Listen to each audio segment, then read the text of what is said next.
कि इसमें तथ्य है कि विवाद है।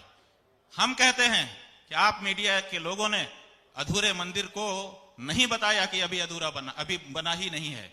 आज भी 1 बरसी मना ली गई उस तारीख की जिस तारीख की आप बात कर रहे हैं। अभी भी वहां काम चल रहा है और अभी 2 साल और लगेंगे, तब वहां पर काम निर्मित हो जाएगा। तो ये जो तथ्य है कि मंदिर अभी बना नहीं, अगर हम कह रहे थे तो हम तथ्य कह रहे थे कि हम विवाद कर रहे थे? आप बताइए, विवादाचार्य क्यों हैं हम? सच कहना विवाद है?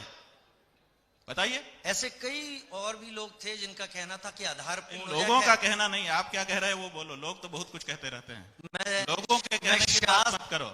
आप बताओ कि हमने सत्य कहा था कि विवाद कहा था। मैं शास्त्र का उतना ज्ञाता नहीं हूं, इसीलिए मैं आपका आधार ले रहा हूं, क्योंकि आपके पास जानकारी ज्यादा है, इसलिए आपकी बात पहुंचा रहा हूं जनता तक।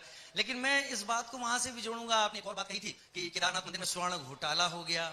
आप राजनीतिक रूप से भी जुड़े रहे हैं, विचारधाराओं को लेकर कई एक चीजें आपको लेकर घूमती रही हैं। तो ये किस लिए होता है कि आपके नाम से ये चीजें जुड़ जाती हैं, या फिर आपको लेकर ये चीजें बना दी जाती हैं?